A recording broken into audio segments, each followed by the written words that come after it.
See you around.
Have you come seeking training in the ways of armed combat?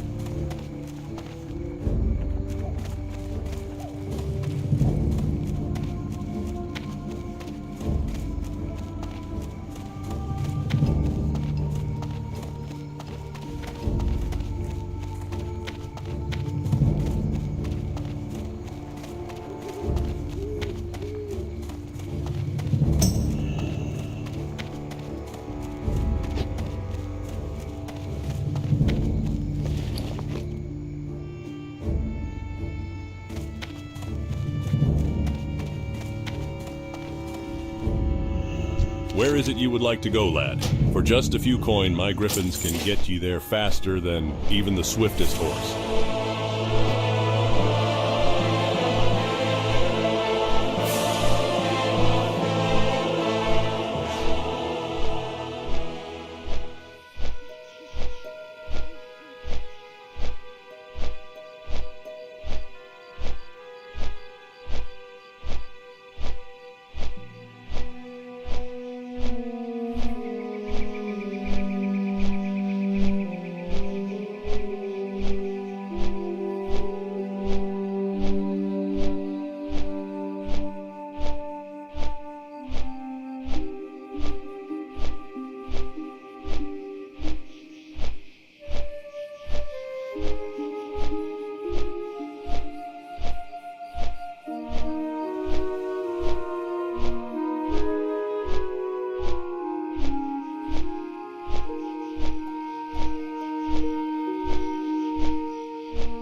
Story.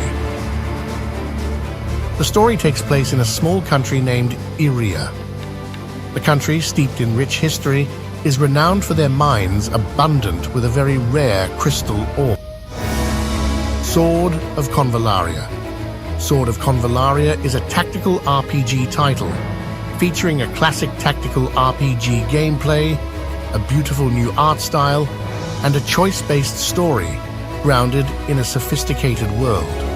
Today, Sword of Convallaria has been made available in select regions and will be released in more regions later this fall. Let's take a look at the key features of this refreshing new title in such a classic genre. At the core of Sword of Convallaria is a classic tactical RPG experience. As the main character, you will assemble a versatile team of diverse classes and fight to develop your story.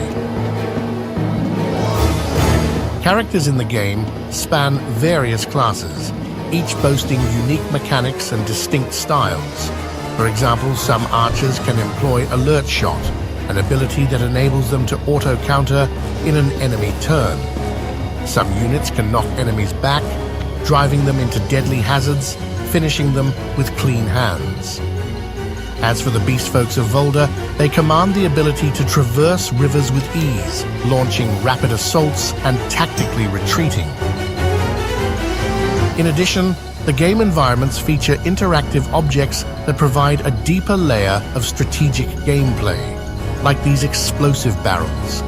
Players can trigger these barrels by attacking them, creating explosions that deal AoE damage.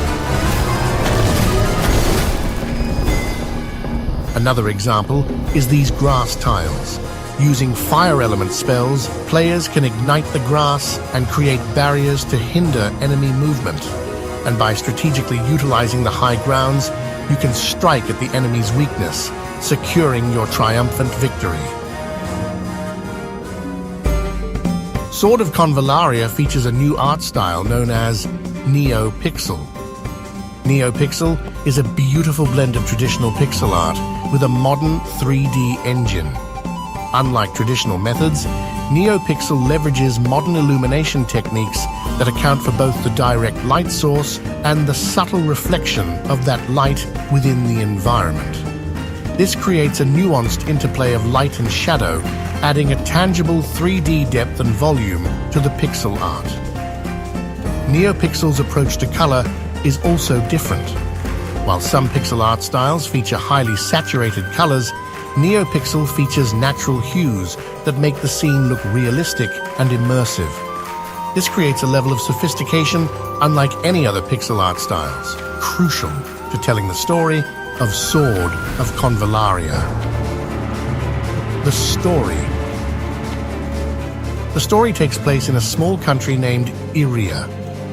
The country, steeped in rich history, is renowned for their mines abundant with a very rare crystal ore. This invaluable resource has drawn the eyes of neighboring powers, all extending their hands towards Iria. These powers, with a variety of political motives and military actions, pose a significant threat to Iria. In addition to external influences, internal disputes among factions have also created instability within the country. As the leader of a mercenary group called Sword of Convallaria, you must navigate through these tumultuous times, constantly strengthening your team of mercenaries. You must overcome complex ties, relationships, and personal struggles, and free Iria from its internal and external conflicts. And just like the art, the music also aims to convey the world by creating a rejuvenated classic tone. The game has invited Mr. Hitoshi Sakimoto to create beautiful pieces that build the world of Sword of Convallaria. A total of over 50 tracks have been created for different maps, stories, and moments, featuring a wide variety of music styles. The highly interactive music is set to leave a lasting impression on everyone.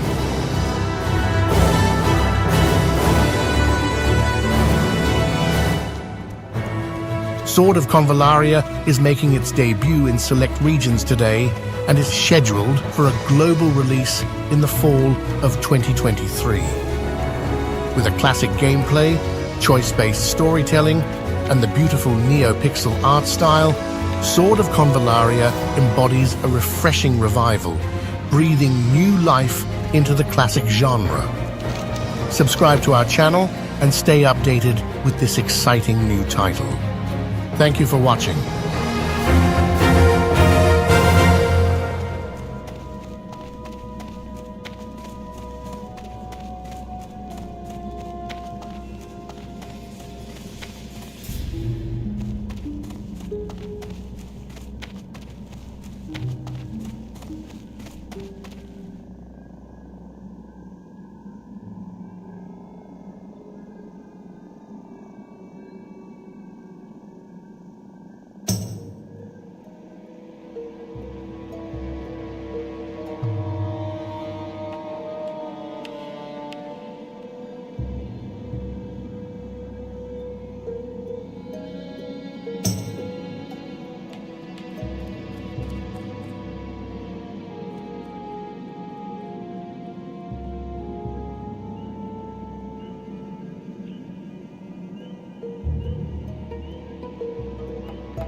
Course of the last year, just because the last video. What's up, guys and gals, and welcome back to the Nerd Castle. Today in the world of, okay, not indie games. Listen, I've put an absurd amount of hours into this title over the course of the last year.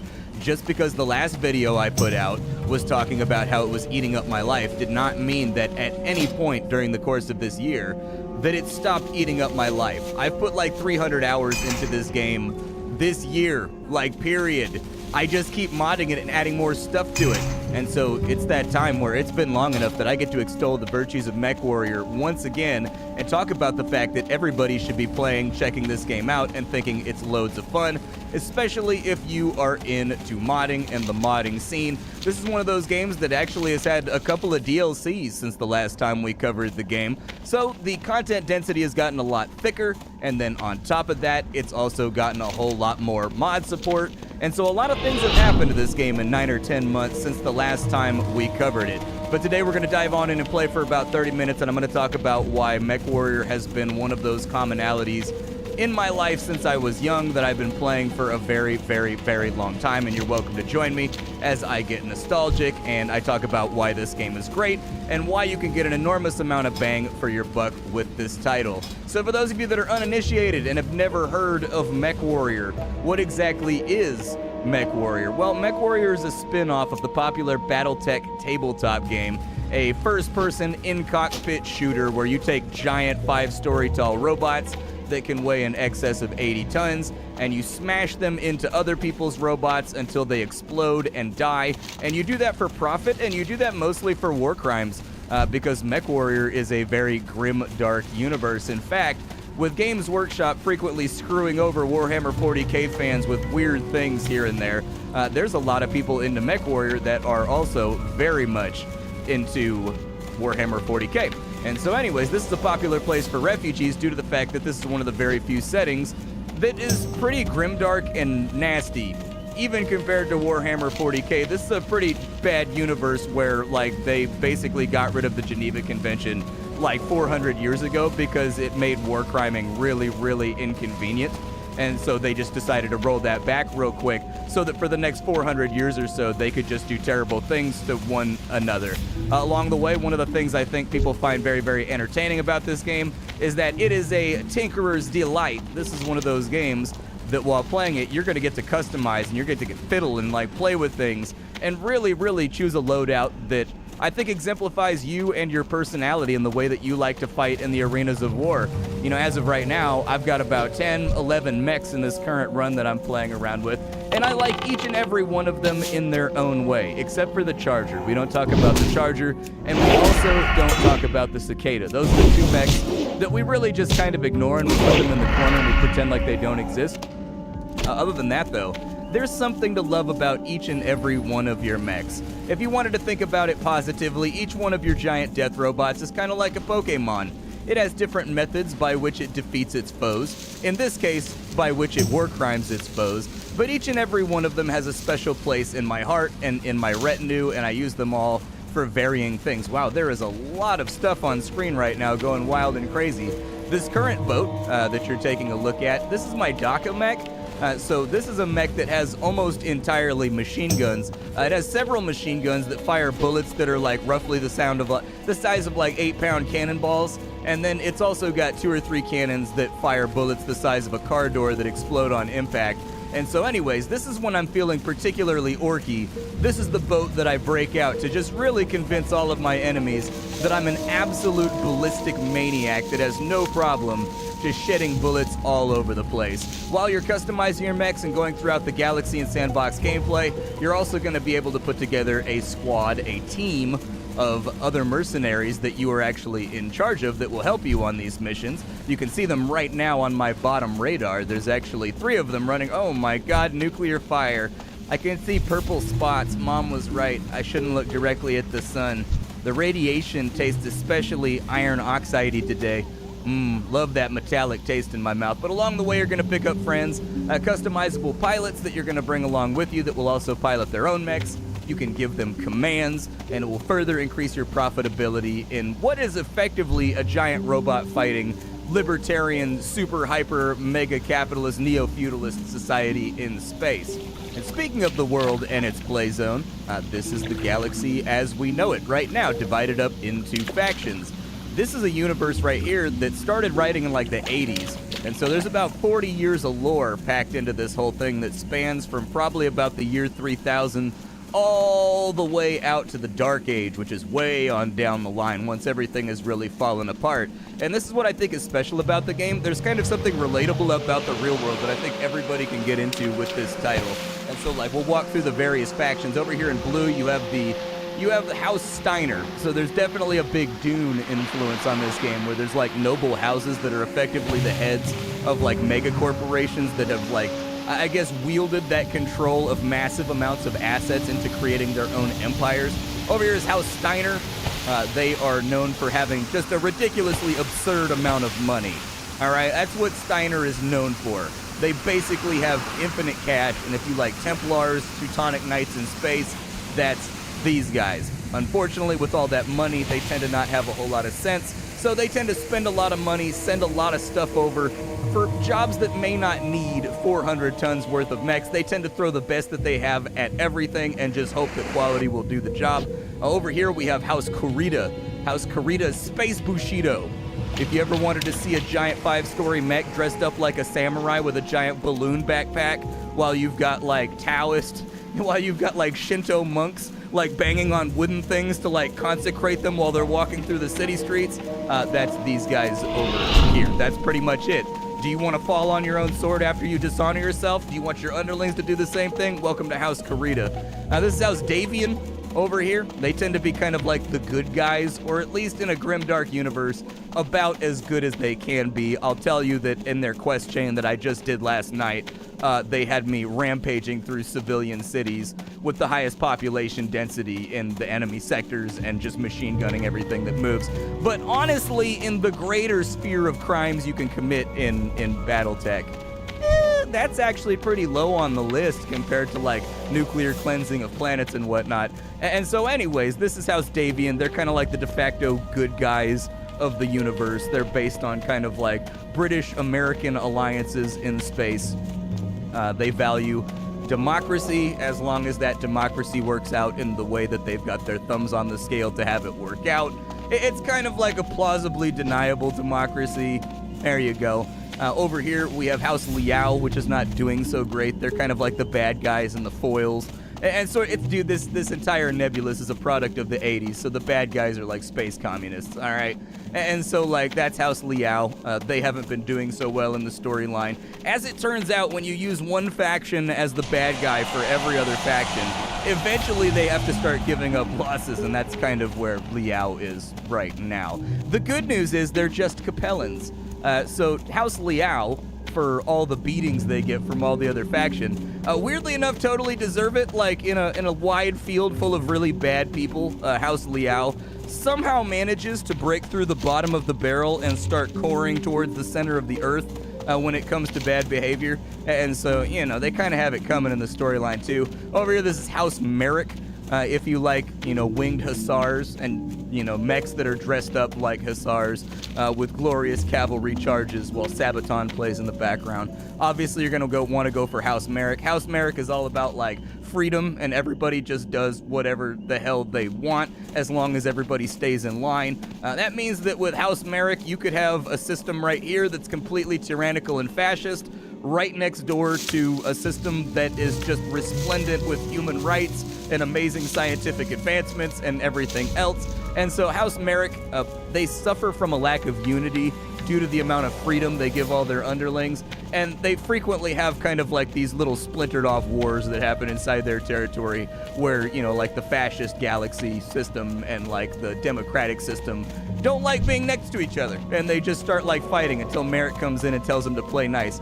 They're kind of a weird faction like that, and all of these factions have like hundreds of years of history and like things that have happened between them. When you're playing the game, these red areas are conflict zones. This is where you can find missions.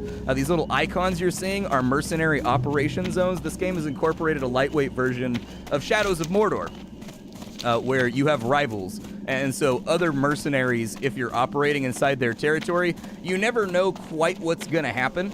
Sometimes they join in to help you out, and they're actually working for the faction that you were also working for.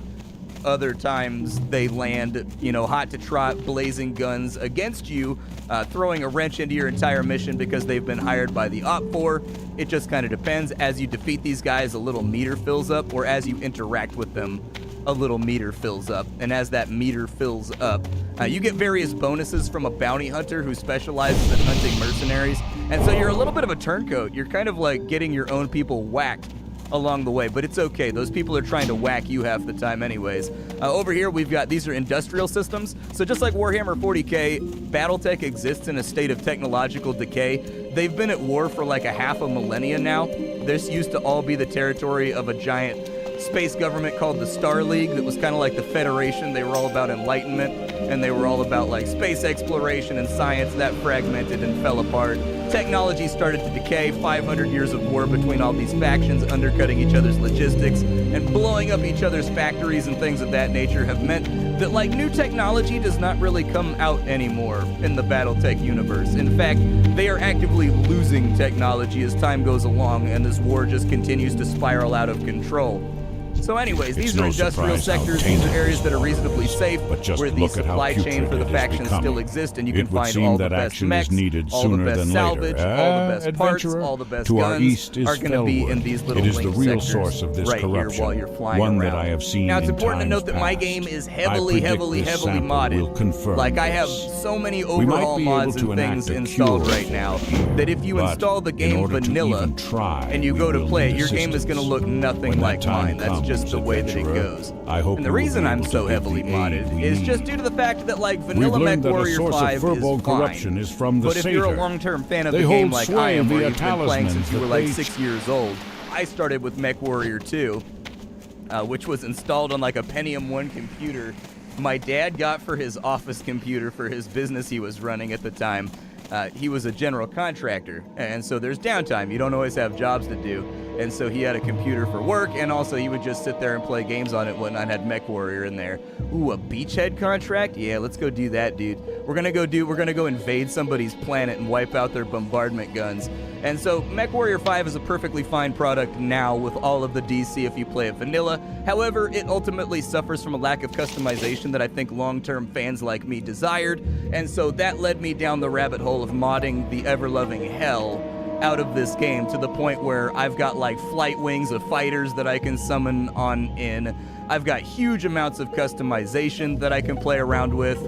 And speaking of customization, if you take a look at this game, like if you just go to the mech that I'm piloting right now, my Banshee, and we go to the loadout and we put this on complex mode, every single one of these slots can mount like weapons as long as you've got the slots for it. There's different cockpits, there's different life support, dude. There's different sensors that you can slot on in. There's different armor types that are heavier or denser or more resistant. There's different engines you can swap out. You can change out your heating solutions, your gyros. There's so many things that you can kind of like play around with in this game and fool with. And I think that's where a lot of people get addicted. On top of that, every single mech including the hero variants and the unique variants and the rare variants, have their own little sets of perks up here that will sort of like make your mech have little quirks that you either work with or work around, which makes them have more personality and makes them more fun. Now let's go ahead and bid on this contract over here. It's a 270 drop. That's not bad. I've got 270 ready to go right now. I can probably move things around, actually, if I go to my mech bay. I think I have a few things that are ready to be built. Yeah, in fact, I do. I've got a couple, like, PPC builds over here. I want to build this Marauder. After, we'll talk about this later, but basically you can build mechs from destroyed parts that you find on the battlefield. This one's pretty toasted right here, and it's going to cost us a lot of money and a lot of time to fix it. I'll probably wait till we get to an industrial sector because we're in a war zone right now. It's hard to source parts. Like, it's the conceptualization of how it all works. It's hard to get parts while we're in a conflict zone. And then we'll take this tip of the spear mission right here. At the beginning of every mission, you get to negotiate for your pay. If you've ever seen Battletech, this will be instantly recognizable to you. So we got to choose how many C-bills we want to get paid. That's money in this universe. What's interesting about C-bills is that they've actually kind of created sort of like a perfect, I guess, economy in space. So there's basically only one central authority that's like Space Comcast, and they have control of the ability to basically send any message in between systems with faster than light, basically instantaneous data transfer and instantaneous video transfer. They're like the only ones that have that capability, and the value of the currency in this universe is directly related to the exchange rate of that data transfer or that video transfer in between different systems. And so they have a currency that effectively, as long as the central authority doesn't fall apart, and there's no sign of them falling apart, they control Terra, the original Earth planet. And so, like, they are hugely important in the universe. The scariest person in the room in this game is none of the noble houses. The scariest person in the world in this game is the cable company. The cable company, aka Comstar, they wield so much power that it's, like, unfathomable. They're kind of like a tech cult that collects everything lost tech, everything ancient that they possibly can, and they just hoard it and keep it away from everybody else so that they maintain the power balance in the galaxy. And so there are very, very few people that will mess with the cable company in this universe, because the cable company can do fun things, like they can turn off your warp gate and you have no way to turn that warp gate back on, and you're just isolated from the rest of the galaxy, and then you just starve and you can't get messages out and you can't get messages in, and you just get forgotten about by the rest of the universe. Welcome to beefing with Comstar. They can destroy you without a single shot, and they absolutely will. They are petty and capricious and cruel. Before the Brotherhood of Steel got like a fat makeover in the newer games for Fallout, if you've ever played Fallout 1 or 2, you'll remember that the Brotherhood of Steel were a lot like that too, where they sort of like jealously and capriciously and like murderously went after technology. They got a facelift in recent Fallout games that made them kind of into like the good guys. Comcast is kind of like, or the Space Comcast is kind of like the Brotherhood of Steel if they had never gotten that facelift, and also they controlled the entire galaxy, and also if you have something that they want, they'll just come to your house and pistol whip you in the face, or not even, they'll just isolate your house in a data void so that you can never receive another delivery of food or trade or another message from your family in a different system forever in perpetuity. And then galactic maps conveniently just forget about you, and nobody even knows you ever existed. That's Comstar and what they're playing around with inside this universe. But they've sort of inadvertently and accidentally created the perfect currency system with their data transfer rates. Right now in this mission, what we're trying to do, I can't do that. is there's an orbital invasion happening of this planet. And so we need to knock out all their communication dishes, because the communication dishes are controlling the fire patterns of the artillery guns that you see firing up into space right now. They're not going to stop firing until we knock out all of these communications dishes. And so we're going to make our way on over there and try and get ourselves into some trouble. They brought in the big guns over here. It doesn't matter because I'm built like an anti-aircraft cannon. Like, I am literally the opposite of those creatures flying in on us right now. In the game universe, these right here, these Igors, are terrifying. They're basically the future's version of a flying fortress. It's like a flying city built for bombardment to annihilate enemies. Luckily, though, I'm scarier, so that's all that it takes. Oh, there's a lot of tanks over here. I'm going to kick on the thermals. I can't see. There's too much debris and detritus flying around. Keep on firing. There we go. We knocked them both out. It's amazing what you can accomplish with the careful application of thousands of explosive rounds the size of a car door, isn't it? It's really amazing the diplomacy that you can carry out. Let's go. I mean, there's one mech back behind us, but he's just a light mech. He's just a boy. You'd have to do him like that. There's our final dish. Let's go ahead and wipe it out. We got another one over there. There we go. I think that's all of them. Is there one on the back? Oh, they're firing at me with a little cannon over there. Don't like that. Get on out of here, Chief. There we go. We can wipe you out real quick. It appears to think that's still standing right there, so we'll go ahead and wipe it out. Oh, and there's another little baby dish on the back 9 over here that I didn't even see. Those thermals real quick, because I can't see it. Oh, you got to get like the little mushroom stem, otherwise it doesn't count. Gosh, it's amazing the things that I notice out. Then again, I've just started playing with a mod called Von Biome. Can't do that yet. Recently, which redoes the world maps too. And I don't know if it changes some of the actual set decorations that are used in the mission objectives either. So that might be it too. Final dishes are coming up on the horizon. Apparently this planet only manufactures farts. That's pretty much it. It only manufactures the sewer pipe that real monsters lived inside of. That's their main industrial output. That's how they survive in an increasingly capitalist world. Manufacturing the pipes that real monsters live in. Listen, it's not a glamorous job, but somebody's got to do it, all right? Nickelodeon is a terrifying corporation in the future. A lot of real-life corporations still exist inside of this game. If I recall correctly, I'm pretty sure McDonald's exists, and McDonald's actually has mechs that they use to deploy to, like, defend their interests. Alright, so having taken out all the dishes, now it's time for us to take over their central city. Nobody's looking especially scuffed right now. They're bringing in some more Igors, though, which is unfortunate. That's right, we hit those. We hit those. It's kind of hard not to hit those when you're firing so many rounds. Oh no, am I falling off a cliff right now? I am. Bro, you brought a locust to fight me? You better go back home and get a... You better go back home and get a big boy mech. I just got smacked by artillery. Where's the artillery gun at? Oh, they're all over the place. That's obnoxious. That's gonna be a pain. Alright, so there's a new objective. We're being artillery bombarded. What that means is I need to go ahead and get the artillery cleared. Otherwise, we're going to have like a really bad time. Because we're going to be ducking and dodging and dipping and sliding through AoEs for the next X amount of time until I do it. Alright, I had to swap up my strategy. Unfortunately, it wasn't working. My mech was too slow to dodge artillery fire. The good news is I have a different mech. You can swap at any time into your co-pilot's mechs. Take over manual control, and so in a much faster mech now, I should be able to eliminate some of these problems. You can see the artillery guns right there. Every single time those AoEs you're seeing, they are actually 1-for-1 with the amount of artillery guns that are on the map right now.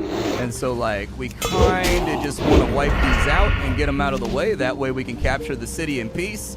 I don't know what kind of giant artillery pieces these are, but apparently they've been coating the landscape in nothing but Gustav guns this entire time. More over there. See, oh, I overheated my mech. That's super bad. So your mech has heat. I'm about to get hit by artillery, aren't I? I'm a sitting duck right now. I didn't realize that this Kentaro was doing so bad on heat. I need to recustomize it. Apparently I've been cheating my co-pilot, or at least my lance mate, out of some DPS here. This thing overheats very quickly when it's operating at full capacity. I just never realized it. How many more artilleries we looking at? Oh, there's one all the way in the corner, bro. Ugh. You can play this game, by the way, in third-person mode. You have a number of utilities to do that. Until you get comfortable with the game, I do recommend playing the game in whatever format makes you feel better about playing it. But me being a purist, I never leave the cockpit, man. There's our final artillery piece, putting up a futile attempt to stop me from rolling up on it, but I'm going to have my revenge here. There is nothing I loathe in this game more than dodging artillery fire. I feel like anybody boots on the ground probably has that feeling about artillery fire as well. Generally unpleasant. Let's get back inside the old, where's my Banshee at? There we go. Put me back inside my Banshee. There we go. Now we're pod racing. All right, so who am I fighting with? Everybody on Earth, apparently. The AI has not used my poor little mech effectively. Oh, these guys are out turning me right now. That's not a good thing. You sure you want to make that mistake, sir? We're about to lose our right shoulder. That's not good because I'm pretty sure I got ammo in the right shoulder, which means that any shot from here on out that hits us in the right shoulder may indeed cause an ammo explosion. Let's go cap the central node of this fart planet, and then we'll be out of here to go collect our goodies. All right, the final throwdown to the city is nigh. Honestly, I don't think these guys have much of a chance. If they can get in behind me and shoot me in the right shoulder, I'll basically die instantly. But they've got to make it through my entire mech of weaponized, highly paid psychos to do it. And so I don't have a lot of faith that that's what's going to happen. And we've got, what, a trebuchet over here? Good, I need to kill some trebuchets for I've got a bounty on trebuchets. Apparently, I don't know, there's some force in the galaxy that's really upset about trebuchets existing. I can identify most of the mechs by eye and also by their call sign now. I've played so much since I was a kid that, like, I only get murky on, like, some of the abilities that get added every now and again. But mostly I'm good. What's up, Treb? How we doing? We feeling good? We all right out here? We feeling motivated? I mean, I feel motivated to make you die. That's what I feel motivated about. We got like some, oh, a little nuclear fire explosion right there. You love to see it. 85% captured. We're almost out of here. This whole place is kind of beat up now. It's not looking so great. Something tells me, though, the housing values were not that great on this planet to begin with. On the plus side, we have a lot of half-busted Estos, so that's pretty cool. Incoming battle mechs, a lot of them. Oh, yeah, dude, they're jumping in right on top of us. All right, we'll keep her facing forward. We've still got forward armor. We do not have back armor because the AI, unfortunately, mismanaged my little buddy. Let's go ahead and throw it into thermals. Oh, good, mercenaries are landing, too.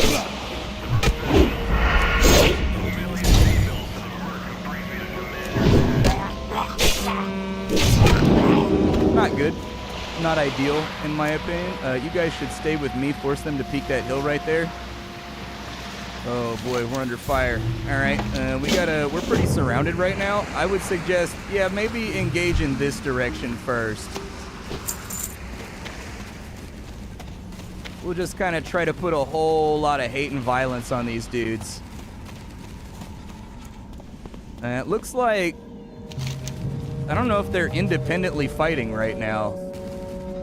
It's kind of hard to say. Nah, they are fighting us. I thought they were going over to fight the guys with the red skulls for some reason. I thought maybe I misread the situation. It does not appear as though that is the case. Everybody put fire on him, please. Everybody put fire on the Shadowhawk.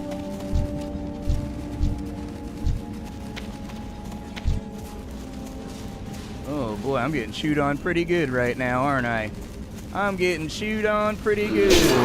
Everybody on the Vindicator, please. I like to speak nicely to my allies. Everybody on the Charger, although honestly, as far as big mechs go, actually that's a pretty good loadout for a Charger, except that it has a melee weapon. But I mean, that wasn't a terrible Charger loadout.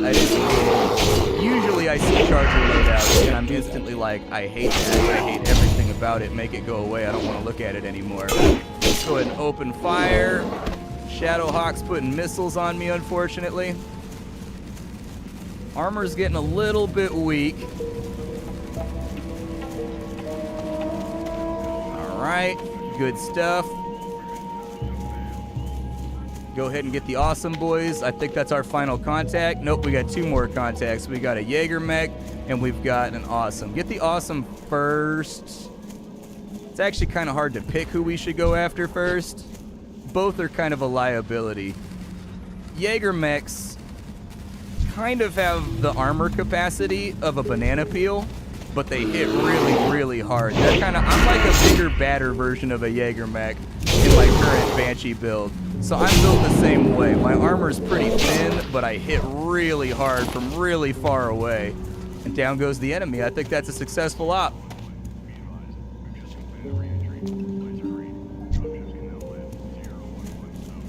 now we get to see the boys come down in the Union drop pods. Where are they at? Show me those Union boys coming in. There they are. Land them, boys. Land them. And that's how you make money in MechWarrior 5, man. This is an utterly fantastic game. I know there's going to be people that are like, oh, well, he had a video go big on MechWarrior early this year. He's just trying to do that again. Not really. I've been playing MechWarrior now since the late 90s. It has remained one of my true loves in gaming. There's a lot of series out there that have disappointed me and fallen off and become crappy over the years. And MechWarrior is one of those things that no matter how bad life is or like how bad stuff sucks, I can always kind of go back to it and relax on out, and it's one of those really, really nice alternatives to Warhammer 40K as well for when I'm not in the mood for bayonet charges or whatever. Just a really, really fantastic universe, really fantastic Nebula games. There's a mod for this title that turns it into an RTS, by the way, in case you wanted to play classic Mech Commander. I don't know if that mod is still updated and working, but I saw it on the storefront. There's also Battletech out there if you wanted to play a turn-based version of this game made by Harebrained Schemes that is quite exquisite with a mod called RogueTech. I cannot vouch for MechWarrior highly enough. I've put 300 hours into this game this year alone. That means in 365 days. I played this game for at least an hour a day. Almost. Very, very closely. I love it very, very much, and I suspect it'll be one of those things I enjoy until they turn the lights off or until I die.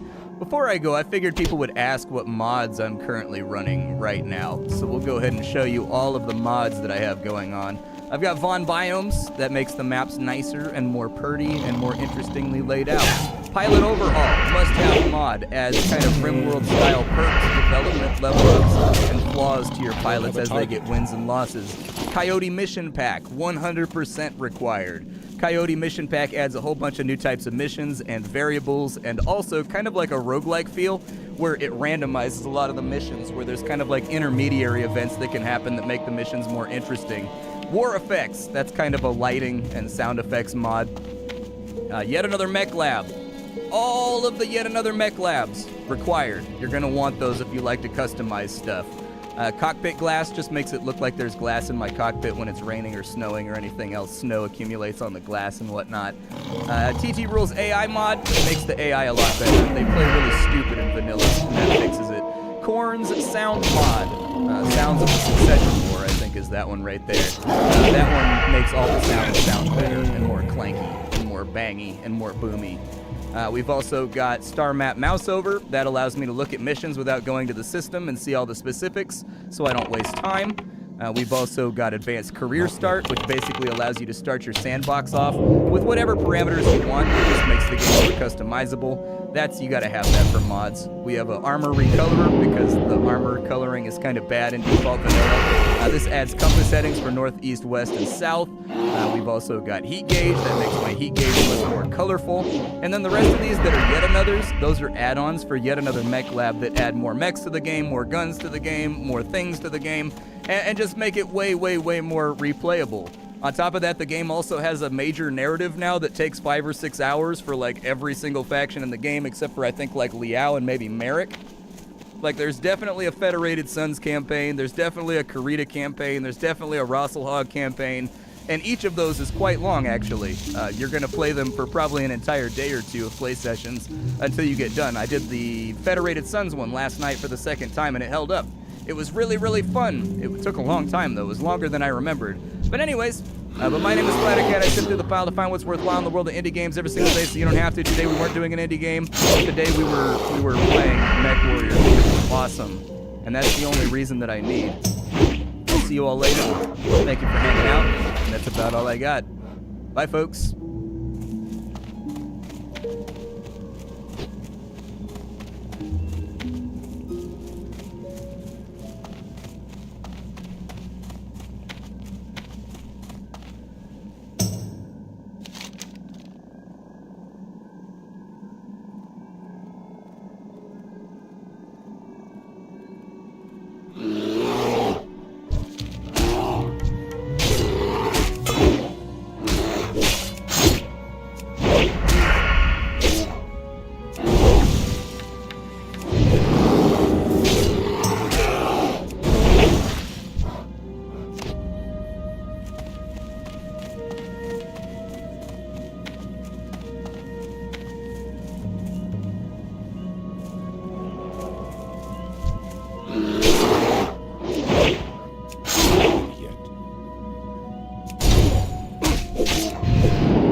target.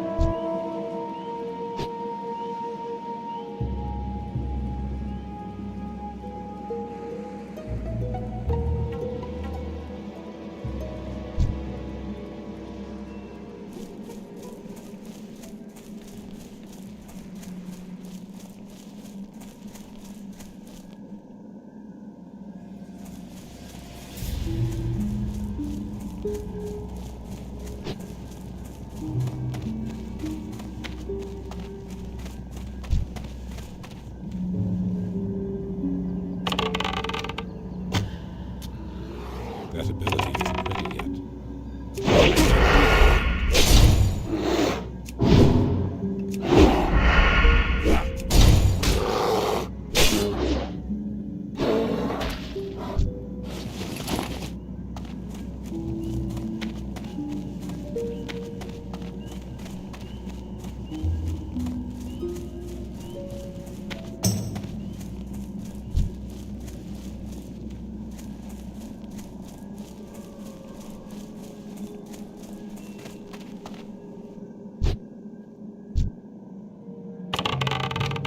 Not ready yet.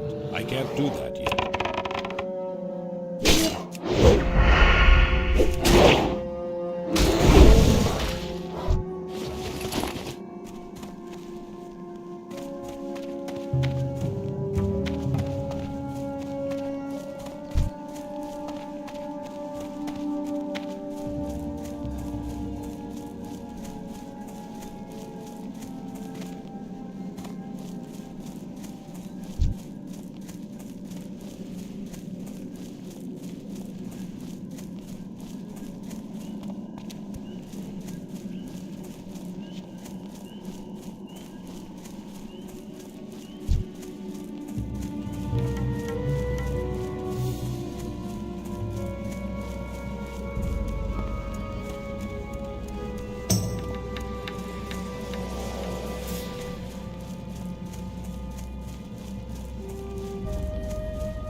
Target.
Greetings, fellow dwarves. Rodamon here.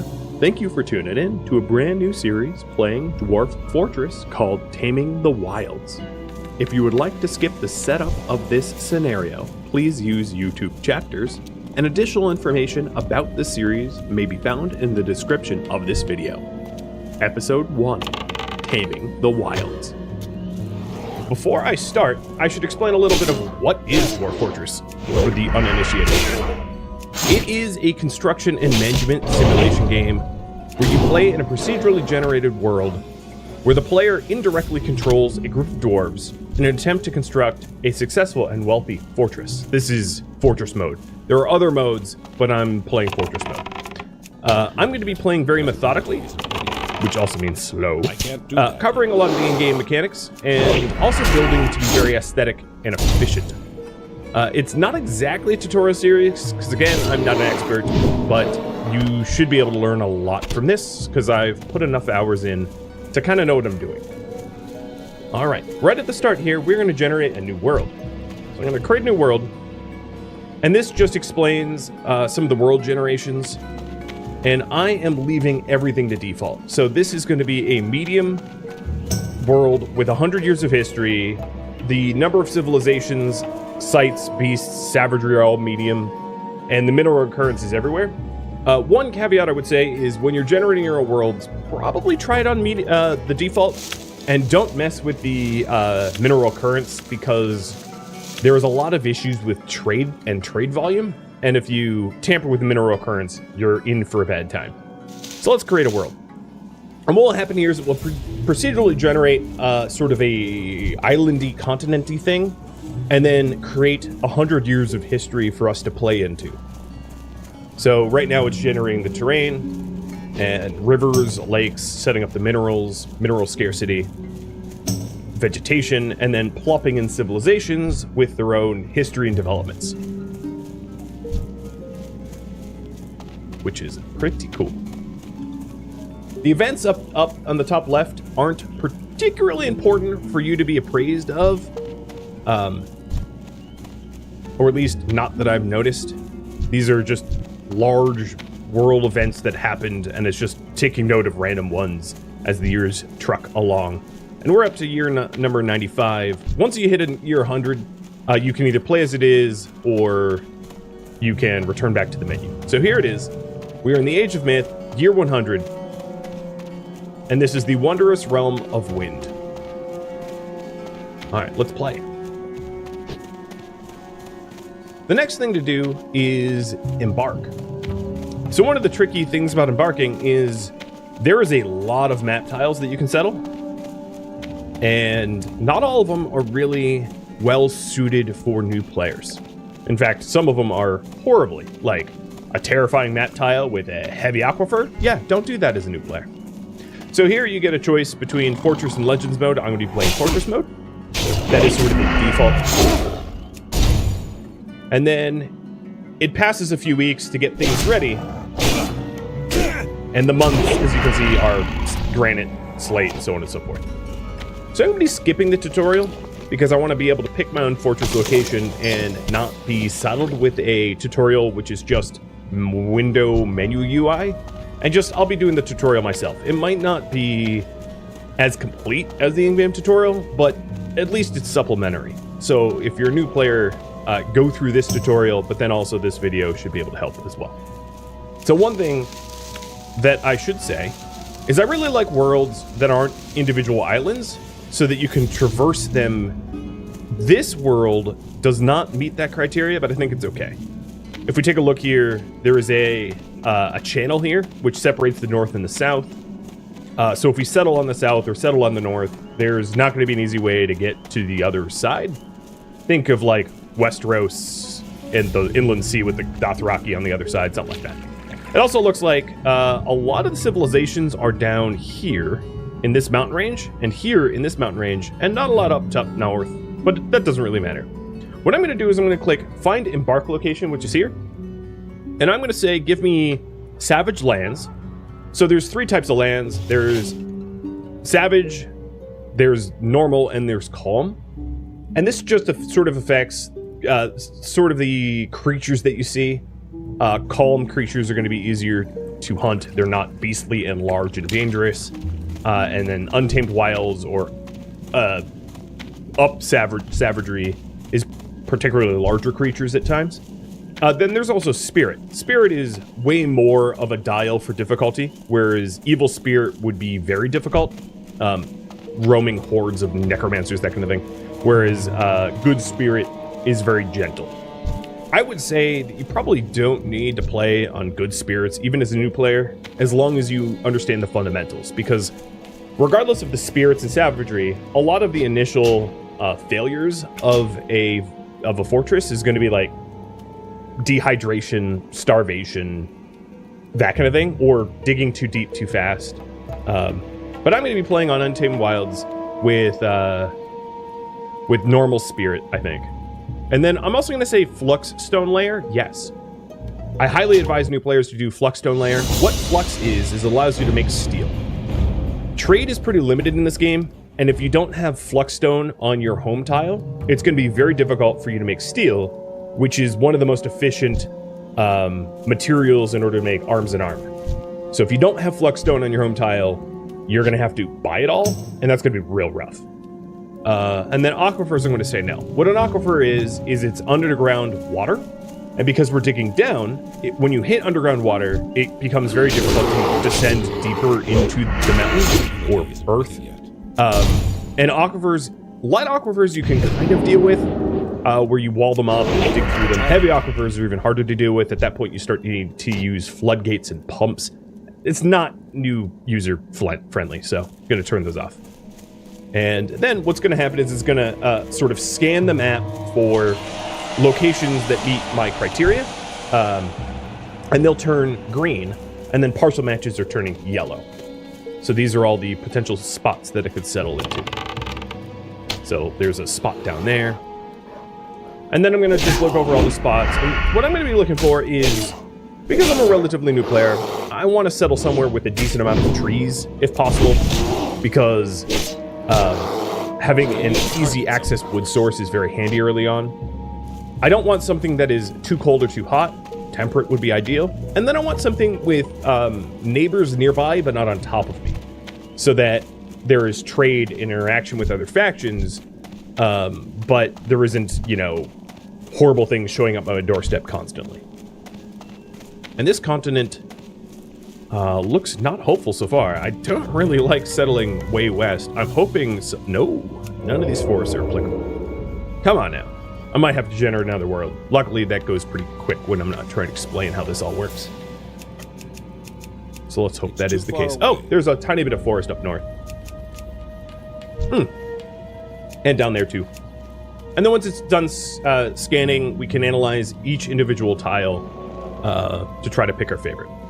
And I would say embarking is very important, because if you fail to be choosy in this stage, you can get stuck with a very bad starting spot. So this is the first place that I'm looking at here. We have got goblins in this area here. So goblins are very close, but elves and humans are pretty close too. And then these tiles, this is savanna, so it has a few trees, but this is heavily forested. So I could settle this conifer forest, and that would be pretty good. It has fleckstone, sand, a little soil, and some close neighbors. So this is a probably really good contender. All of these are... Okay, this is the goblins. They live there. Got it. Taking a look at this spot.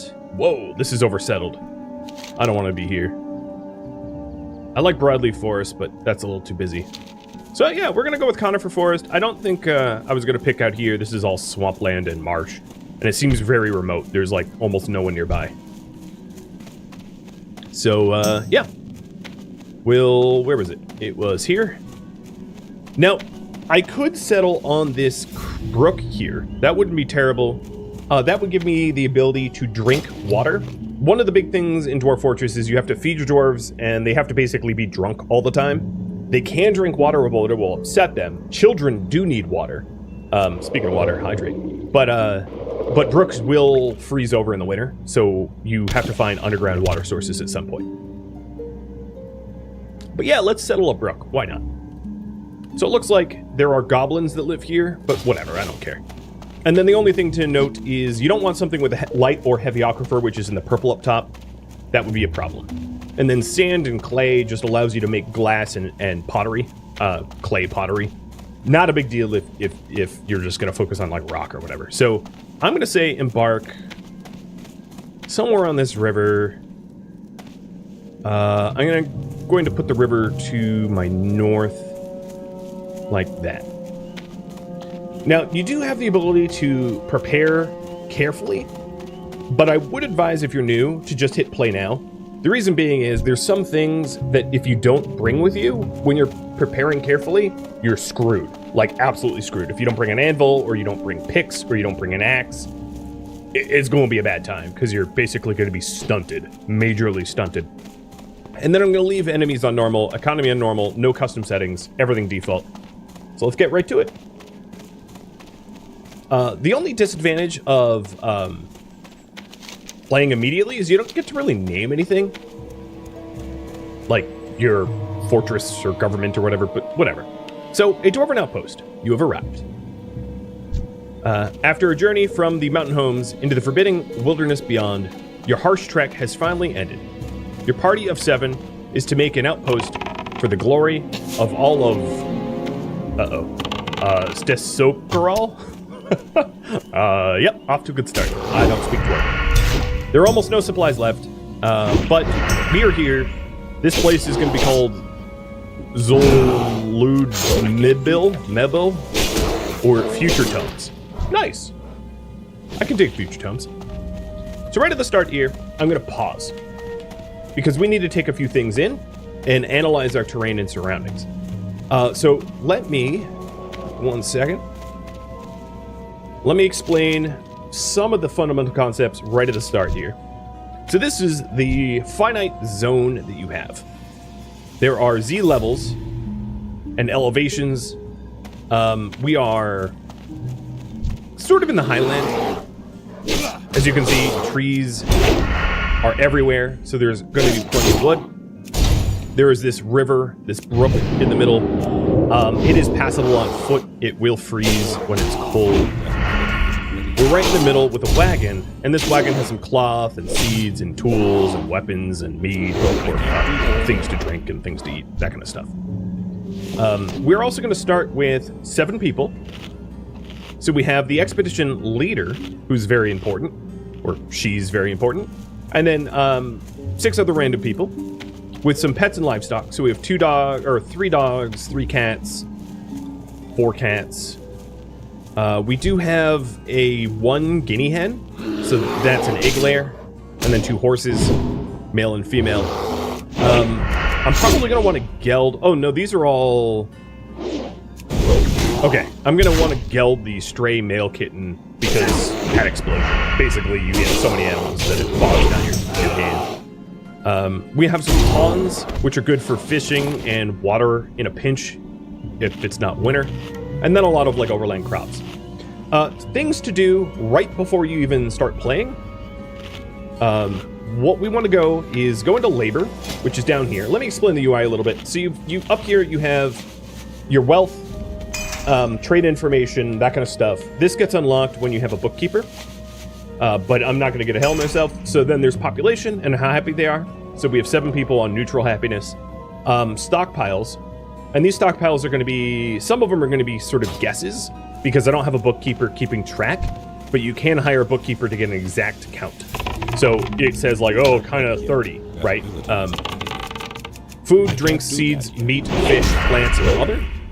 This is the date, the 15th of Granite, which is early spring. Then on the top right, you have the mini-map. You've got pause, play, settings, and then help. Here shows recenters on the surface at this location. So if you're off in a corner and you want to go, hey, show me the surface, boom, done. Likewise, this button is show the deepest point that we have discovered in the current location. So if you want to go to the, basically the bottom of roughly what you're looking at, that button does that. This will show water numerically, like how much water. 7 is full water. 1 would be like a trickle, like kind of a puddle on the ground. And then the other here is showing up ramps. So ramps, it's a really easy way to visualize where you can walk up and down. So for instance, if we removed all of the ramps on this mountain, the mountain would become impassable. You can turn it into a fortress that way. I'm not going to be playing that way, but it is possible. Then down here, we've got, this is the citizens information. So you have our citizens, our pets and livestock, other, and dead and missing. Tasks, what people are currently working on. I don't really have places, zones, stockpiles, workshops yet, but that will come. In nobles and administrators, this is one thing that I'm going to do right now, because what I can do is set my expedition leader up to become a whole bunch of things. So the expedition leader is named Irush, and will be probably raffled off at some point, but I'm going to make them also my militia commander, so that if I do have an incursion of enemies, I can draft them to fight. I'm also going to make them the manager, which a manager handles work orders. This is very, very important early on. It will help you automate. Basically, make until you have X is kind of what the manager does. And then I can also make them a broker. The broker is responsible for trade deals. It looks like they are the best broker because they're adequate negotiator and persuader. So that's good. And then I'm also going to make them the bookkeeper, to have them keep a good account of our stocks. I could put this planter, who's a proficient record keeper, in it, but I'd rather just have my expedition leader saddled with all of the administrative stuff for now. Eventually, I'm going to get a medical dwarf, but I'm not going to have a chief medical dwarf just yet, because no one's hurt, and hopefully I can keep it that way. All right. So then the next thing we want to do is to try to figure out where we want to dig. So what I like to do, just as my own design style, is definitely have a mostly subterranean fortress, except for on the surface, maybe some perimeter defenses, a pasture for animals, maybe some surface farming, and that's about it. Mostly putting everything on underground, just as a personal preference. And the reason is because when you build above ground, it takes a lot of shipping of resources, moving of materials, that kind of thing. It basically is a lot more labor intensive to build above ground than below ground. Just my 2 cents. So then the other things we have down here is the tasks menu, places, so on and so forth. A lot of these you don't really need just yet, like objects. We don't have any artifacts in the colony, or justice. Nobody's committed crimes. Then here are the bottom UI options. So we have dig, chop down trees, gather plants, smooth or engrave walls, erase, build, stockpiles, meeting areas, burrow. What a burrow is sort of like zone restrictions in RimWorld, where you can say, hey, in the case of danger, only go to these specific areas, and then your civilians should enter that specific area that you've designated safe. Minecarts, and then this is priority movement. So, for instance, one way to do walking access restriction is if you have like a shooting range, you don't want people walking in front of the people shooting the targets. So this would be a good use of walking restrictions. And then the last button is things to dump, things to smelt, things to hide. I don't find hiding things particularly useful, but like dumping and smelting and unlocking is kind of useful. All right, so take a look at all of this. One thing that I'll probably end up doing is having some sort of surface pasture. So if I create a pasture in these zones here, what I'm going to do is I'm going to just create a temporary pasture for the animals that I have, so that they don't starve, but they're corralled. And I'm just going to put all the animals in there for now. I'm not going to really worry about it. This is a pretty small area next to the river, but that's not a big deal.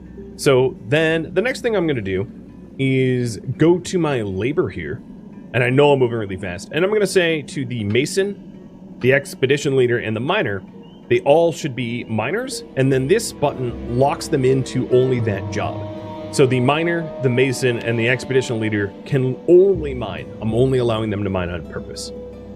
Some other things to do would be to the planters. I only want the planter to do planting and harvesting, for that matter, so they get better yields. There's also some other things to do while I'm here. In the kitchen, I don't want to use plump helmets, which is a type of crop, for cooking. I want to only brew it. For seeds, I'm not going to allow them to be cooked, but they're all off by default. So you start off with 6 types of seeds, and they're subterranean plants that you can only grow underground. Then I'm also not going to allow Dwarven ale, rum, or wine to be cooked. So a lot of the meals you can cook with alcohol, but if you do that, you can end up with a severely depleted alcohol stock, and then your dwarves will dehydrate to death. And then, cook with meat and fish, because you can't brew with that stuff. Some other things that you could do is go to standing orders, and do not collect webs. So one of the things that ends up happening pretty early on in a game is you'll dig, and then you'll open up some underground cavern, and if you have automatic web collection, what will happen is immediately people will start going into those caverns, whether or not it's safe for them to do, and start collecting webs for tailoring and get themselves killed.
in peace.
How are you?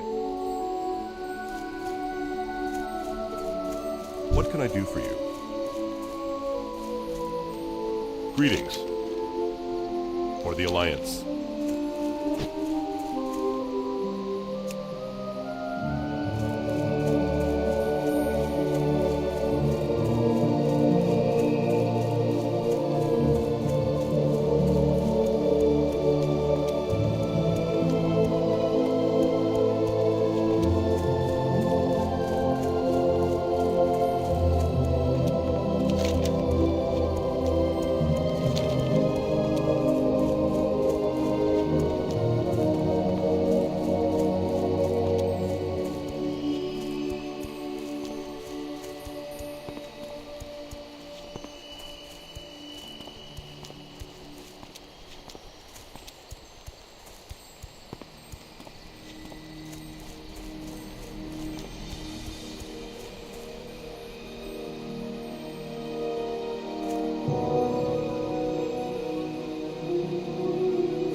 Where would you like to fly to?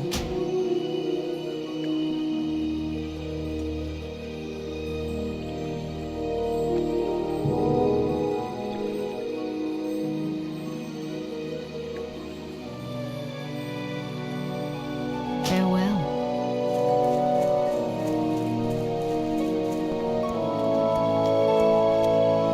There is evil lurking on our northwestern coast, known as the Zoram Strand. It is the resting place of the doomed city of Zoram, destroyed during the Sundering and submerged beneath the seas. It has been lost to the Night Elves for ages, lost and nearly forgotten. Now the Naga have returned, and for what reason we do not know, but reason matters little. We must slay these fiends and throw them back to the depths. Return to me when your mission is complete. The forest spirits tell me you are brave and willing to travel. To the south, not far from Mistral Lake, there lies a tunnel named the Talon Deep Path. Through this tunnel you will come to an area known as Windshear Crag in the Stone Talon Mountains. Once there, journey to the southwest past Cragpool Lake and then north, up the steep slope until you reach Stone Talon Peak. There awaits Keeper Albagor. Heed his bidding, person. The journey will be perilous. Adventurer, a longtime friend of mine, is also aiding the Sentinels here in Ashenvale, but he has yet to return. He had leads on finding an item that he thought could slow the Furbolg attacks on our people. A rod created by a now-dead evil wizard. Before he left here, he mentioned seeking out a gem for the rod. He mentioned the gem possibly being hidden at the shrine in Lake Palatham at the base of the mountain to the west. The gem was being held there before it was overrun. Find my friend, adventurer, please. Directly to the north of Astranar are the Thistlefur Furbolg. My scouts report that their numbers have grown greatly over the past few months. If they grow too great, they may find the courage to attack Astranar directly. Kill as many of their kind as you can, but bring me their chieftain's skull as proof that their efforts have been stifled for now. I shall remain here in Astranar and await word from you. Elune be with you.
Where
would you like to fly to?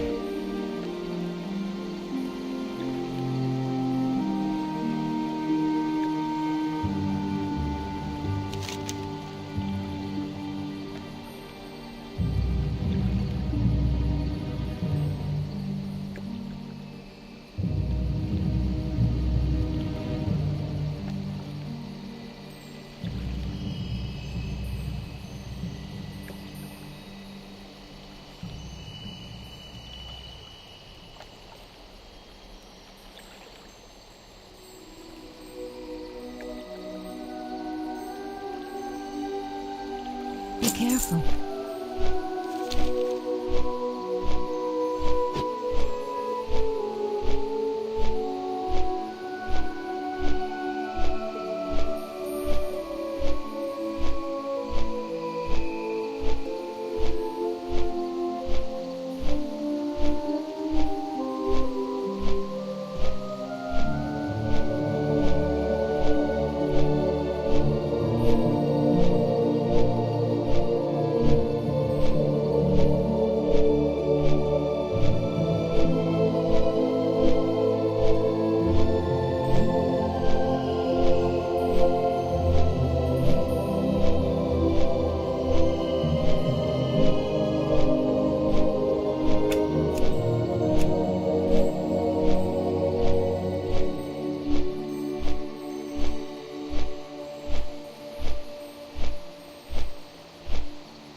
May Elune walk with you, adventurer. The Temple of the Moon has come to help the troubled citizens of Oberdeen. Ah, I believe you discovered one that was originally being examined by the Explorers League. They have a presence here in Darkshore, and they had mentioned that they were studying one of the beached creatures until they were chased out by the Murlocs. You appear to have succeeded where we both have not. Please, accept this honorarium on behalf of the Temple of the Moon.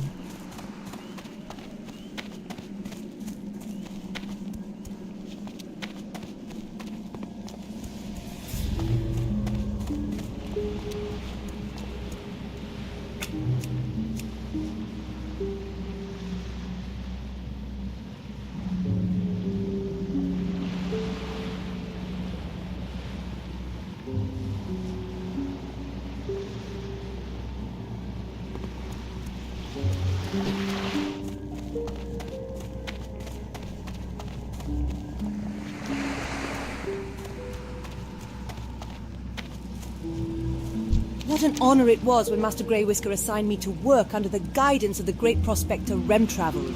At the Academy in Ironforge, everyone knew of Remtravel's great discoveries, but the prospector is rather, oblivious to his surroundings.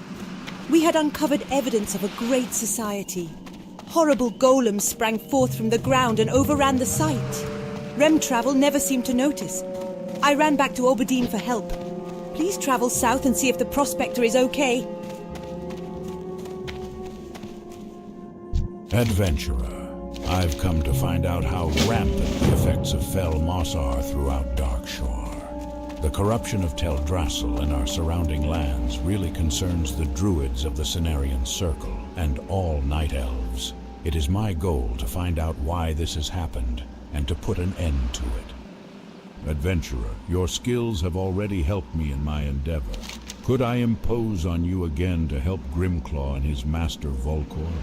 In addition, I can craft you a magical cloak that will allow you to walk unhindered by Darkshore's creatures while you look for him.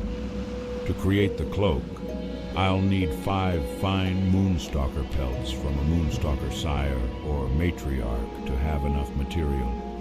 The cats can be found near Wild Bend River to the south, or even farther south near Ashenvale.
Although the coast of Darkshore is more dangerous than that of Teldrassil, many fishers find profit here.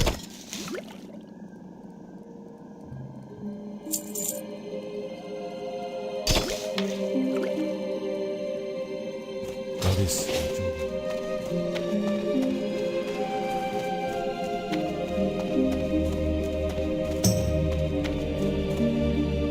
The hippogriff is a noble beast, proud and swift.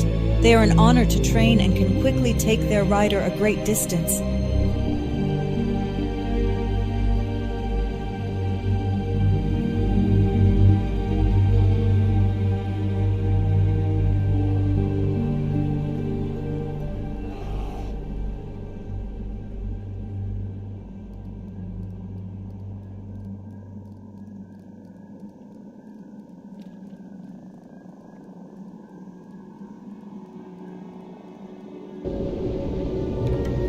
Good luck, friend.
energy.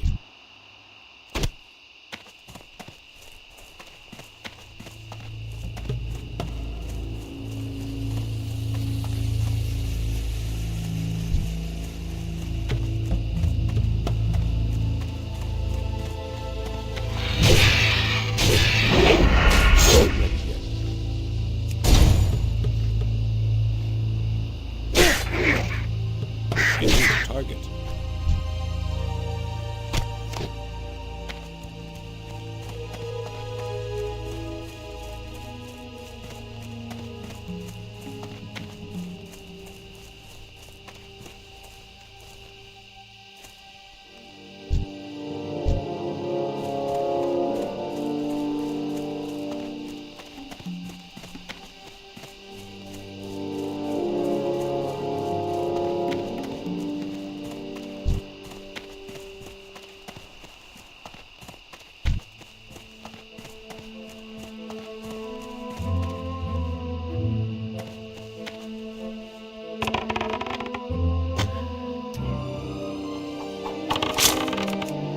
Can't do that yet. Not ready yet.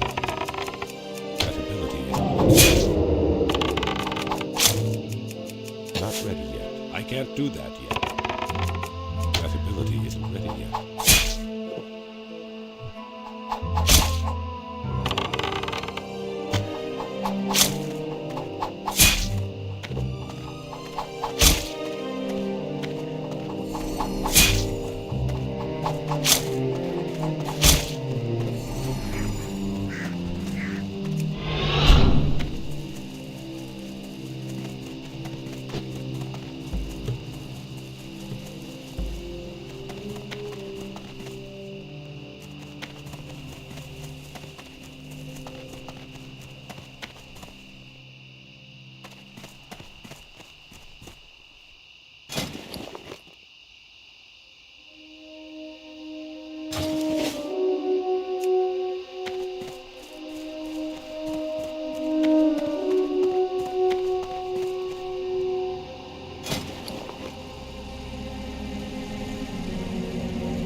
Get closer.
Can't do that yet. Not ready yet. Target.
Not enough energy.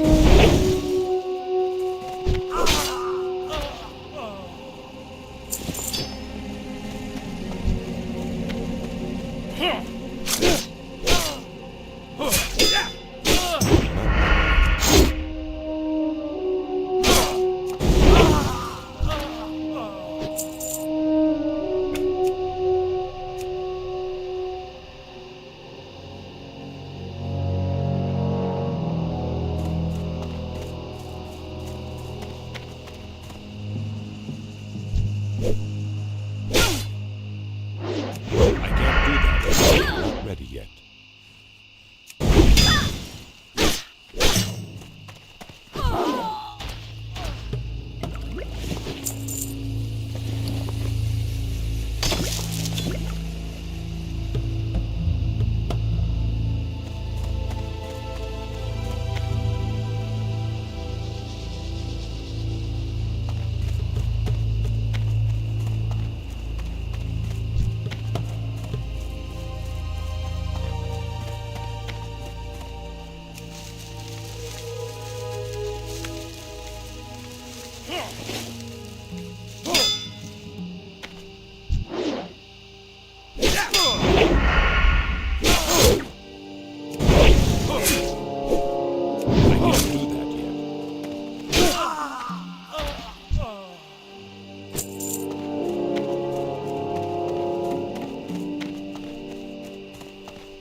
Isn't ready yet.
can't do that yet.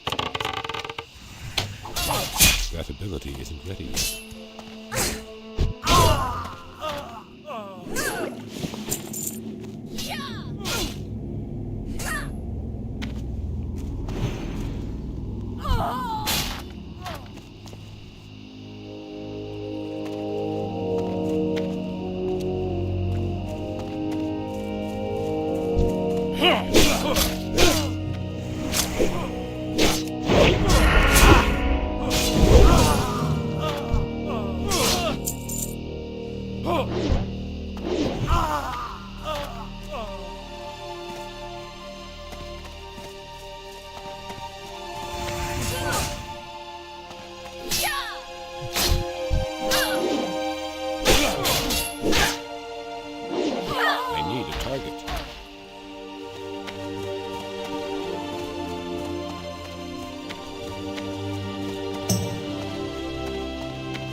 Can't do that.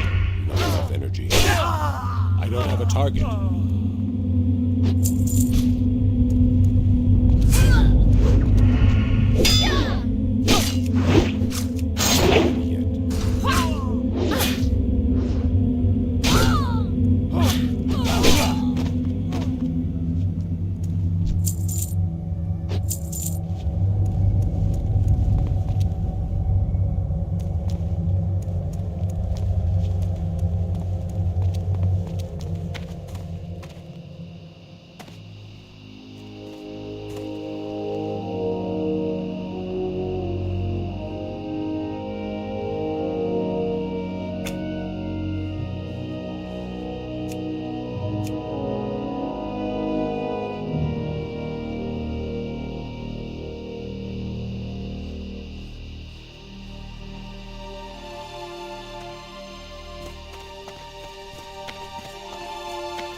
I need a target.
Not ready.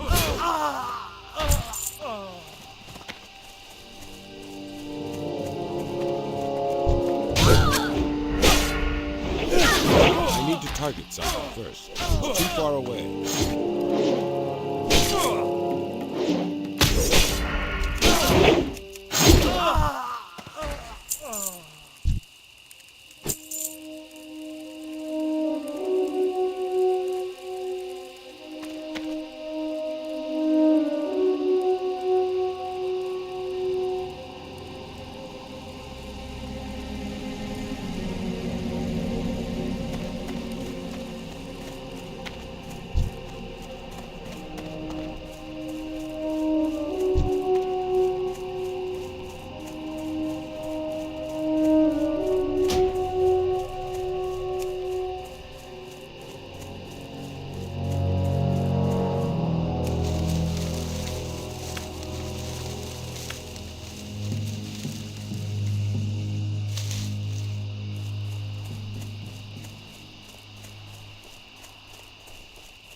do that yet.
energy. Not ready yet.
That ability isn't ready yet.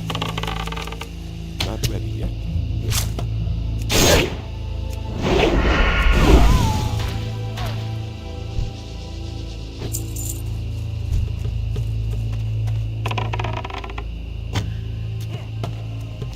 I need to get closer. I can't do that.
It's too far away.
ability isn't ready yet. I'm out of range.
I need to get closer. I have enough energy. I can't do that yet.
need to get closer.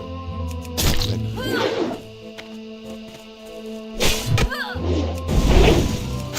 I don't have enough energy.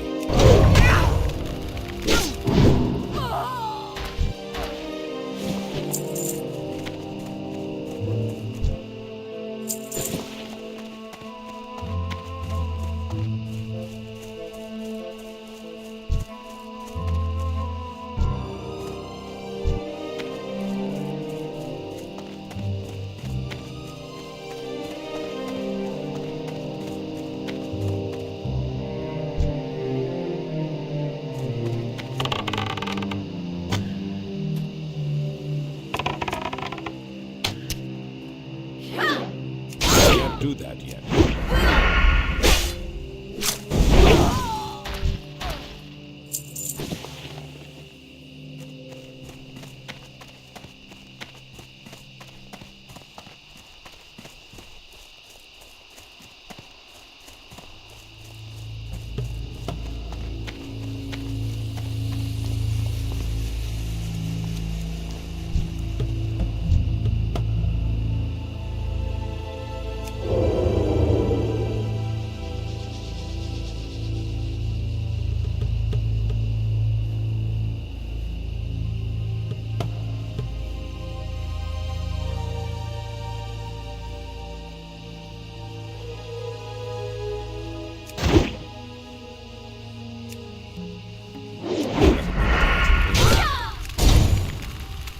I can't do that yet.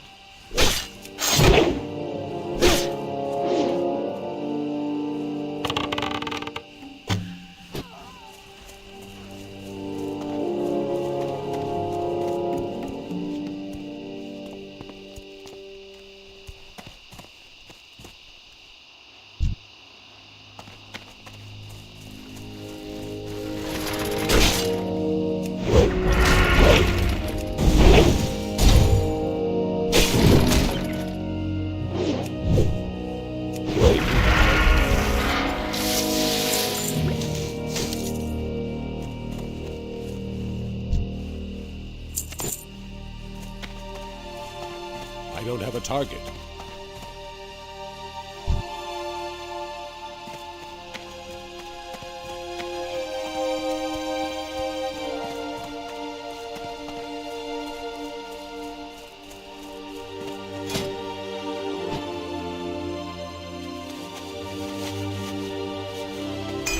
It's still recharging.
I'm out of range.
Your worth to the people's militia has been validated. Brave acts thus far. Some Defias have eluded us. My most trusted scout reports that these Defias have been looting and pillaging the countryside all the way into southern Westfall.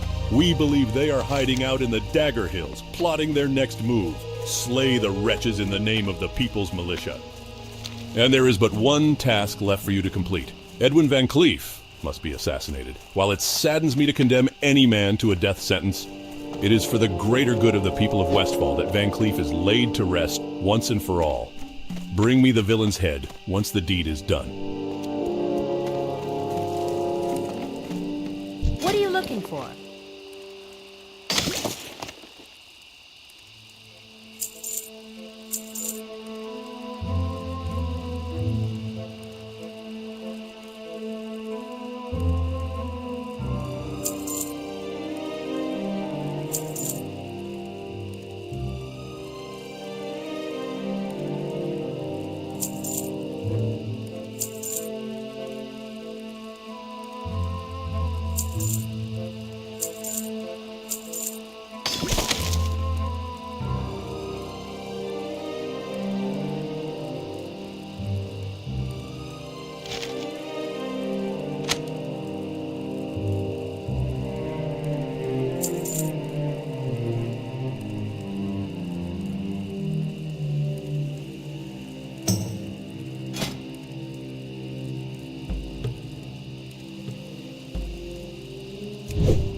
See you later.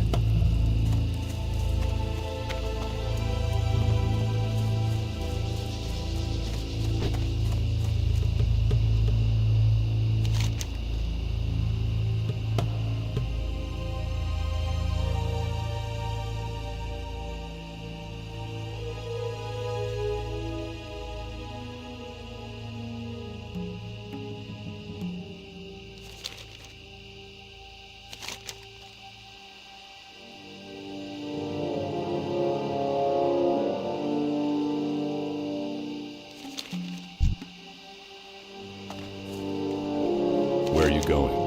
Well, if you're looking to get there quickly, then look no further.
Oh, thank you, adventurer. It's of no practical use to me, but the sentimental value, needless to say, thank you for bringing this to me at some cost to your own well-being, not to mention the time it took to go all the way down to Westfall. You have my gratitude and have this as a token of my thanks.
these great beasts know paths that you can't find on foot. They'll get you there fast and maybe show you something new at the same time.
Go with honor, friend.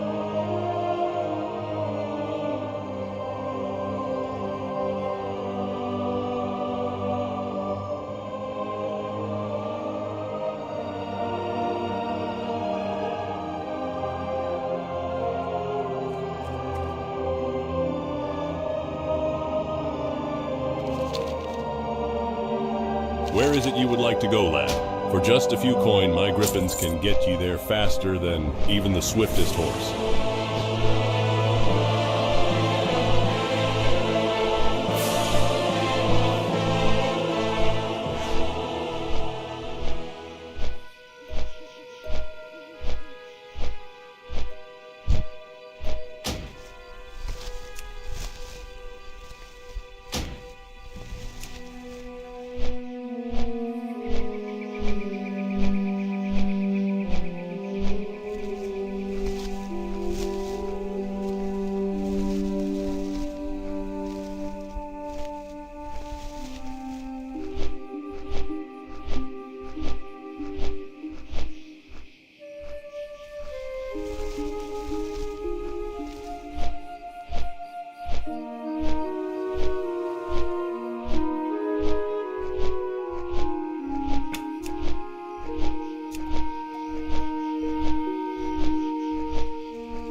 need directions too?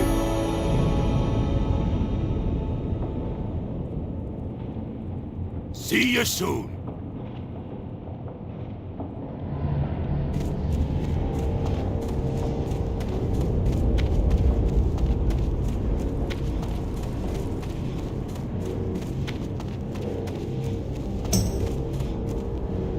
What's on your mind?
Be good.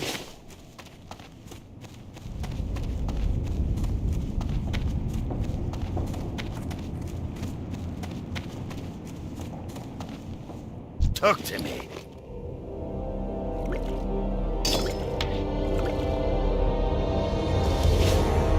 Watch your back.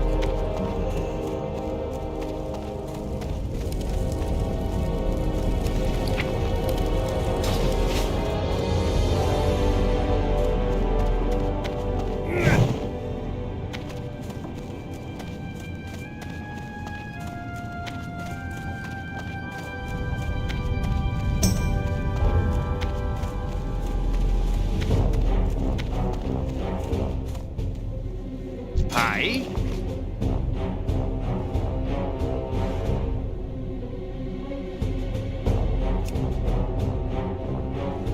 Off with you. Well met.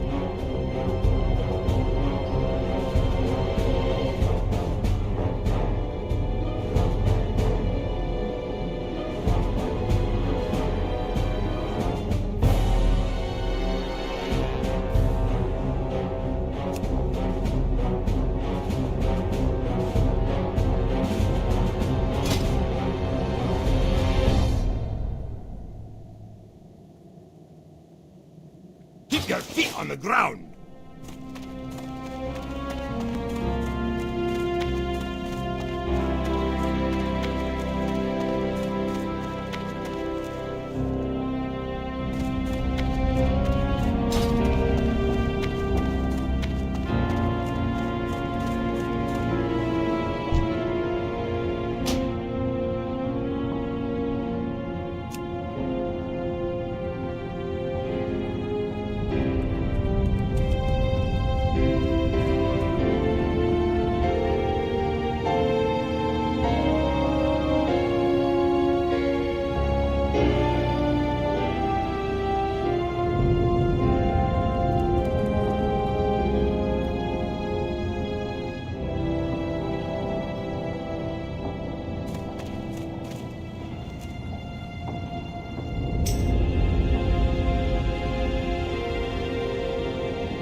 Nice to meet you.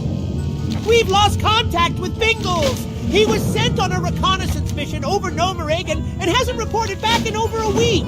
I just know he's gone and blown himself up. He was last seen flying over the loch. Perhaps you can investigate, adventurer. Perhaps you can help us in the battle for Nomeregan. In Stormwind, you will find the commander of our underground assault crew, Shoni the Silent. Shoni needs assistance with her gyrodrillmatic excavationators. You will probably find her amongst the dwarves in Stormwind. Good luck, adventurer.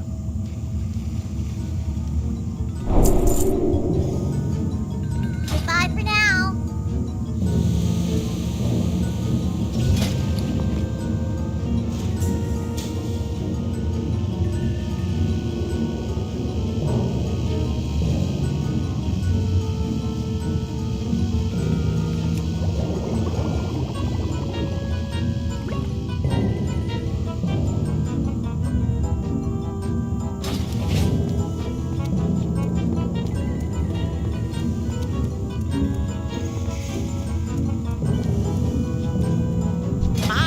A tall one. Alrighty then.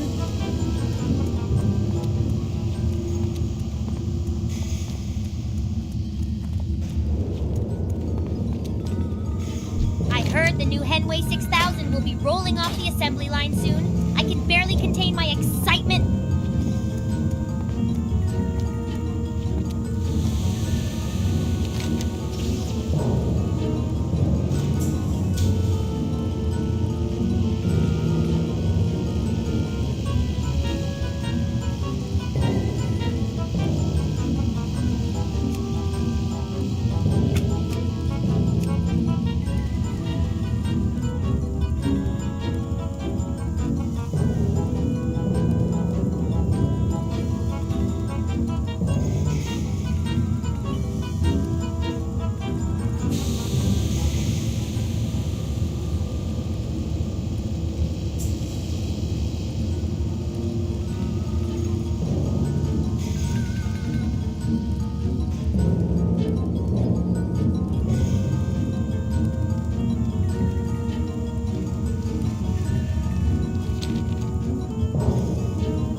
Wildhammer dwarves might have fast steeds, but can those airy peaked griffins stand the heat of the Great Forge? I think not.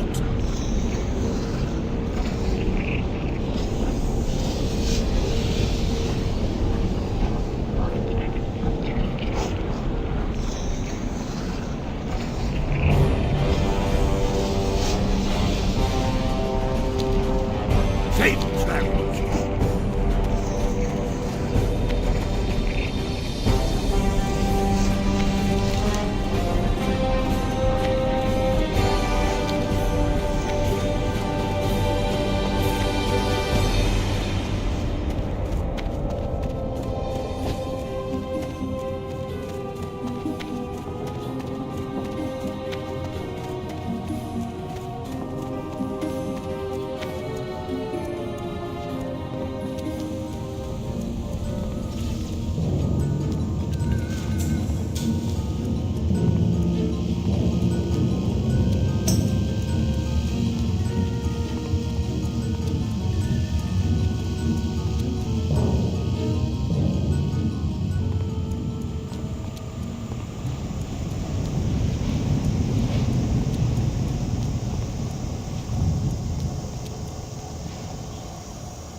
You bring word from Central Command? Nova Regan has fallen under the control of those dastardly trolls. The situation is grave, but perhaps you can help, adventurer. Deep in the Dead Mines is a functional goblin shredder. Find that shredder and bring back the intact power supply. With the shredder's power supply, we can give our gyrodrillmatic excavators the power they need to break through the rocky underground borders of Nova Regan, opening the way for a gnomish assault.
I don't have a target.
These great beasts know paths that you can't find on foot. They'll get you there fast and maybe show you something new at the same time.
Thorn doesn't trust my reconnaissance abilities. I wonder why. Never mind that. I need your assistance. Nay, the movement needs your assistance. As if crashing into the lock wasn't bad enough, Trogs from the nearby island attacked me and stole my tools and special Blastenheimer Blastenkapper explosives. With no gyrocopter and no explosives, the movement has no chance. Get my tools back and find my Blastenkapper explosives, adventurer, for Noma Regan!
Welcome to Thelsamar, your home away from home in Loch Modan. Thelsamar is a nice place, but it's not all beer and salted meat for those who answer the call to duty. If you're willing to face danger in the name of the Alliance, then read the poster outside the Thelsamar branch of the Explorers League. We have a real infestation problem to the west. Tunnel rat kobolds have moved into the foothills, setting up dens and fouling our land with their filth. We want them eliminated. Hunt them. Bring me their ears and earn their bounty. You can find tunnel rat kobolds and their dens west of Thelsamar, littered along the mountainside. Mountaineer Rockgar is looking for volunteers for a mission through Dun Algaz and into the wetlands. If you want to get your boots wet in that soggy county to the north, then speak with Rockgar at Dun Algaz. Dun Algaz is north up the road, beyond the guard tower. Watch your back. Fill your tankard and pull up a chair. We've stories to tell and kegs to empty.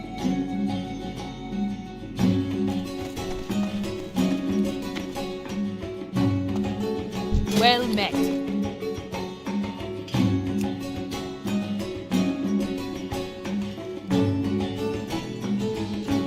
Safe travels. There's never a shortage of empty bellies here in Thelsamar. Kids running in and out, workers from the excavation coming in after a hard day's work.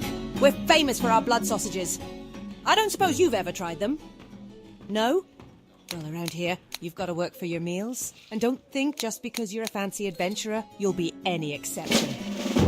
I'll need bear meat, boar intestines for the casings, and spider ichor for spice. You get me some of those and leave the cooking to Vidra. Welcome. See you soon. I have the finest wares in the land.